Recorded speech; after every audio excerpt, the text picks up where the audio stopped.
করব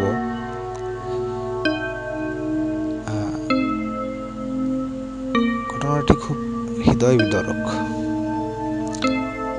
যা শুনলে হয়তো বা আপনাদের চোখে পানিও চলে আসতে পারে। জিনে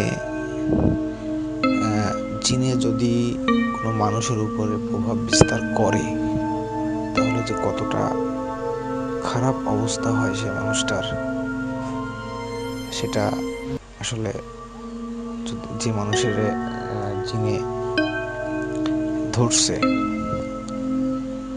সে ছাড়া কেউ বলতে পারবে না। তো আজকে যে ঘটনাটা বলবো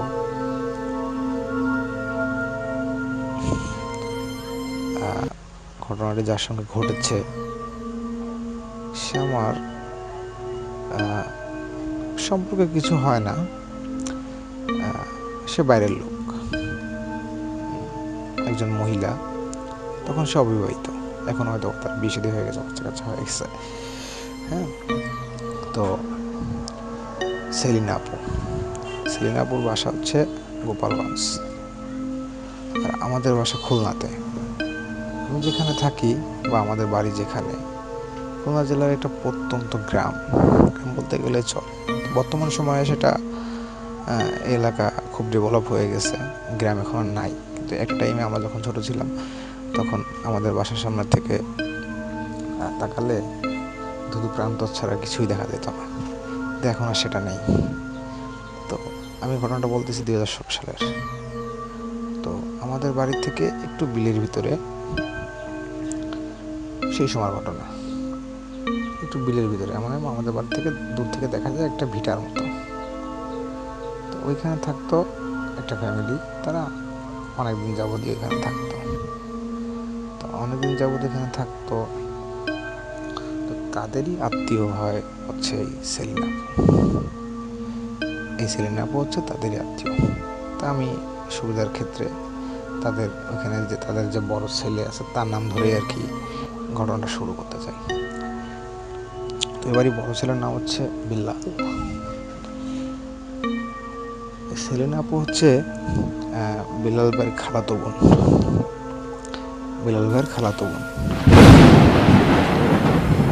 তখন আমার বয়স কত, 17 কি 18 বছর বয়স।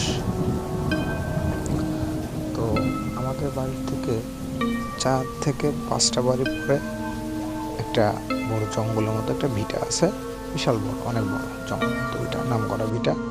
একসময় শোনা যেত ওইখানে যে বড় বড় যে নারকেল গাছগুলো আছে, ওখানে তার যে প্রাক্তন মালিক ছিল সে জিন বেঁধে রাখতো আর কি, এরকম কিছু ঘটনা আছে। আর খুব ভয়ানক জায়গা, দিনের বেলা মানুষ যেতে চায় না। তো ওই যে ভিটা, আকবরের ভিটা, তো আকবরের ভিটায় একটা ফ্যামিলি থাকতো। তো এই ফ্যামিলি আবার হচ্ছে এই বিল্লাল ভাইদের আত্মীয়। তো তারা যেহেতু ওই তাদের বাসা বিলের ভিতরে, তা আমাদের বাড়ি তো রোড সাইডের উপরে ছিল।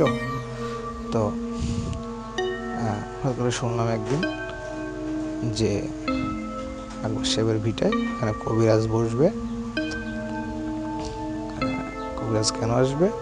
কবিরাজ আসবে ওই বিল্লালের খালাতো বোনকে জিনে ধরছে, সে জিন সারানোর জন্য এখানে কবিরাজ আসবে। তো সারা এলাকার লোকজন সব এখানে এক হয়ে গেছে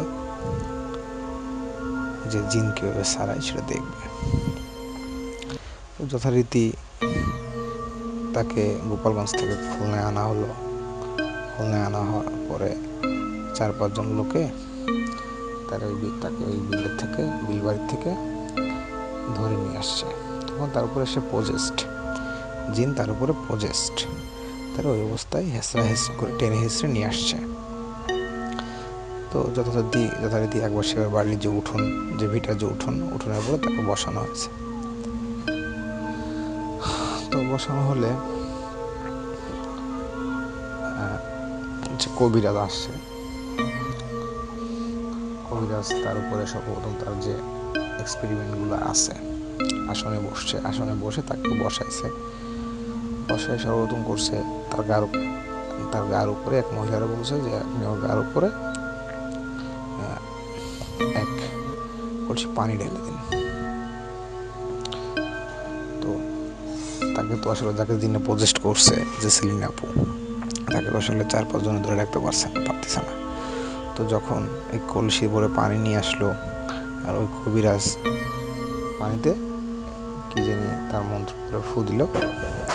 ফু দেওয়ার পরে ওই পানি তার গায়ে ঢেলে দিল, এক কলস পানি। তখন এই সেলিনা আপু এখানে শান্ত হয়ে গেল এবং তাকে জিজ্ঞেস করা হলো যে তোমার কি, তখন কোনো উত্তর দেয়নি, ভিতর থেকে কোনো উত্তর আসেনি জিনের পক্ষ থেকে। তো অনেক ধূপ টুপ এগুলো মারতেছে, এসে তার প্রসেসিং করতেছে কবিরাজ, আর সারা এলাকার লোকজন সবাই দেখতেছে এই যে জিনিসটা টোটাল ওপেনই দেখতেছে। তো ওই আপুর, সেলিনা আপু বসে আছে মাথাটা নিচু করে, চুলগুলো সামনের দিকে ছাড়া, একটা বিভৎস ভাব নিয়ে। তো ওই যে কবিরাজ যখন বারবার তার কাছে প্রশ্ন করতেছে আর সে উত্তর দিচ্ছে না, তখন বলতেছে কি, একজনকে বললো যে ওই তেঁতুল গাছ থেকে চিকন দেখে লম্বা একটা তেঁতুল গাছের ডাল কেটে নিয়ে আসো। তো যথারীতি সে একজন যে একটা তেঁতুল গাছের ডাল কেটে নিয়ে আসলো। তো ওই ডাল দিয়ে যখন সে প্রশ্নের উত্তর দিচ্ছে না, তখন তাকে মনে করেন যে এলোপাথারি পিটানো শুরু করছে। এমন পিটাচ্ছে যে দেখে আমাদেরই খারাপ লাগতেছিল। তো মজার বিষয় হচ্ছে কি, যে এই যে বাড়িগুলো দিচ্ছে, যে মায়েরটা তাকে দেওয়া হচ্ছে, এই যে এই আপুর উপরে কোনো প্রভাবই পড়তেছে না। তো একটা পর্যায়ে কি একটা মন্ত্র পড়লো, তার উপরে ফু দিল, দেওয়ার পরে পানি ছিটা দিল, দেওয়ার পরে আপুর ভিতর থেকে জিনে কথা বলা শুরু করলো। সে বললো, আমার নাম তাহমিদ। তোমার নাম কি? জিজ্ঞাসা করা হলো, তোমার নাম কি? তখন বললো, আমার তাহমিদ। তখন আমরা স্টিল মানে নিজের চোখে দেখা, নিজের কানে শোনা। তো বললো যে আমার নাম তাহমিদ। তখন বলতো, তোমার বাসা কোথায়? তখন সে বললো যে আমার বাসা কোকাপ শহরের উত্তর প্রান্তে। তুমি এই মেয়ের পিছনে কেন লাগছো? তখন বলতেছে যে আমি এই মেয়েকে ভালোবাসি, আর আমি এই মেয়ের ছোটবেলার থেকেই এই মেয়ের সঙ্গে আসি, এর পিছনে আসি। তুমি এতদিন তো দেখা দাও, এখন হঠাৎ করে দেখা দিছো কেন? কয় এই মেয়ের, তখন বলে যে এই মেয়ের বাবা মা এর মেয়ের জন্য পাত্র খুঁজতেছে, এই জন্য এখন আমি এর করে প্রচেষ্ট হয়েছি। তখন কবিরাজ তাকে বললো, তোমার তো এখানে তো থাকা যাবে না, এই মেয়েকে তোমার ছেড়ে দিতে হবে। তখন বলতেছে যে না, আমি একে ছাড়বো না। যখন এই কথা বলতেছে, তখন তাকে আবার ধূপ দেওয়া হলো, আর তেঁতুল গাছের ডাল দিয়ে তাকে পেটানো হলো। এইভাবে অনেক সময় পেটানোর পরে তখন একটা পর্যায়ে সে স্বীকার করলো, হ্যাঁ আমি যাব, কিন্তু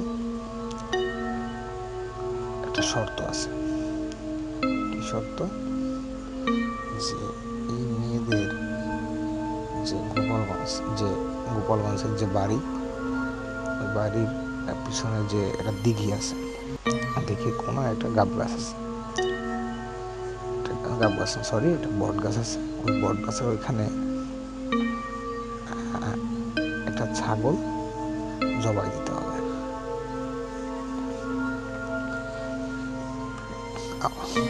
একটা ছাগল জবাই দিতে হবে।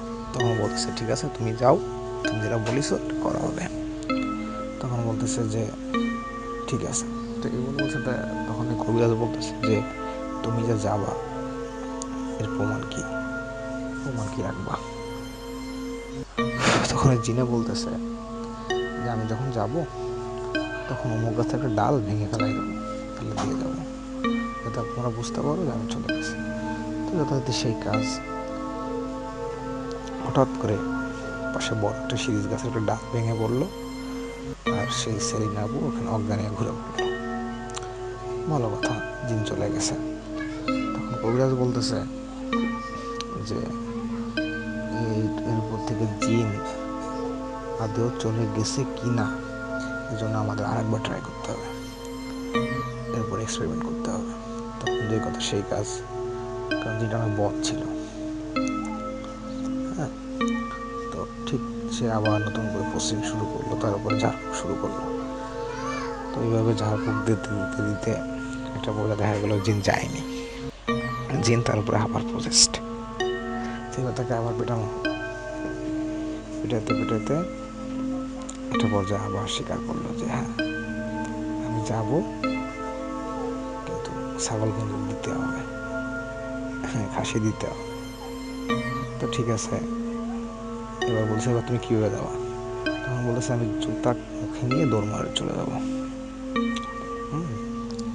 তখন তার সামনে দুটো জুতো, চামড়া জুতো দেওয়া হলো। সেলিনা আপু কী করলো, সেলিনা আপুর ভিতরে জিনে সে পজেস্ট। তো সেলিনা আপু মুখে জুতো দুটো কামড়ায় ধরে একটা দৌড় দিল, দৌড় দিয়ে কিছু দূর যাওয়ার পরে সে ওখানে অজ্ঞান হয়ে গেল, সেন্সলেস হয়ে গেল। তো ওই সময় তাকে আবার ধরে ধরে আনা হলো, যে জিন আবার চলে গেছে।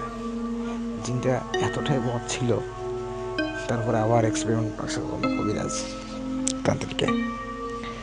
দেখা গেল সেই কবিরাজ দেখলো জিন তখনও যায়নি, আবার ফিরে আসছে, তার উপর পজেস্ট করছে, তার উপরে আসে।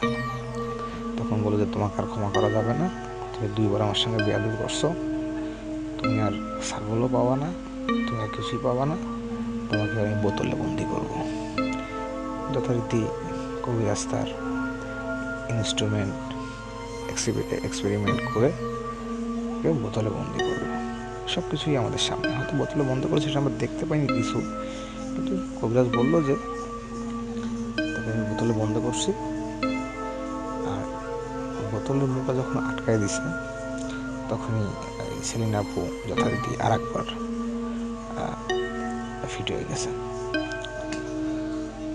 তো এইভাবে তখন বোতলে থেকে বন্দি করে বললো যে এই বোতল আমি নিয়ে যাবো। কবিরাজ বলতেছে আমি নিয়ে যাবো আমার বাড়ি, ওখানে বাড়ি যাওয়ার সময় যে নদী পার হয়, ত্রিমোহনা পার হওয়া লাগে, ত্রিমোহনার মাঝখানে এই বোতলটা আমি ঢুকাই দিব, বোতলটা ভাসায় দিব, তোমাদের কোনো টেনশন থাকবে না। তো সেইভাবেই মোটামুটি অ্যাট লাস্ট আল্লাহ তাকে রহম করে।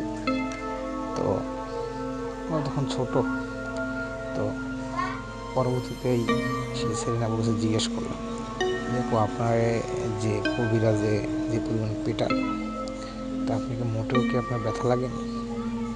তখন বলতেছে যে না ভাইয়া, আমার আসলে ব্যথা লাগেনি, যতদিন আমি পজেস ছিলাম, এই জিনের আসরে আমি ছিলাম, ততদিন আমার খুব কষ্ট হয়েছে, আমার কিছুই মনে নেই যে কয়দিন আমি কী করছি না করছি কিছুই মনে নেই আমার। আর সবথেকে বেশি কষ্ট হয়েছে যখন এই 2 বা 3 বার জিন আমার শরীর থেকে আসছে, আবার ছেড়ে দিয়ে চলে গেছে, আবার পুনরায় আমার শরীরে আইছে, আবার ছেড়ে দিয়ে চলে গেছে। এই যে যে যাওয়া আসা, এতে আমার মনে হচ্ছিল যে আমি মনে হয় আর বাঁচব না। তো এই হলো ঘটনা। এটা হয়তো অনেক ভৌতিক কিছু নাই এখানে, জিনের ঘটনা, জিন সারানোর ঘটনা, জিনের পজেস্টের ঘটনা, বিভৎসতা নাই, কিন্তু জিনের যে ব্যাপারটা রয়েছে এটাই একটা বিষয়। জিন আছে, এটা হচ্ছে আপনারা যারা জিনে বিশ্বাস করেন না তাদের জন্য। জিন আছে, আপনি যদি মুসলমান হয়ে থাকেন তাহলে জিনে আপনাকে বিশ্বাস করতে হবে। জিনে যদি আপনি বিশ্বাস না করেন আপনার ঈমান থাকবে না। তো আমাদের এই চ্যানেলটা নতুন, আমরা নতুন শুরু করে যাচ্ছি। এই ঘটনাটা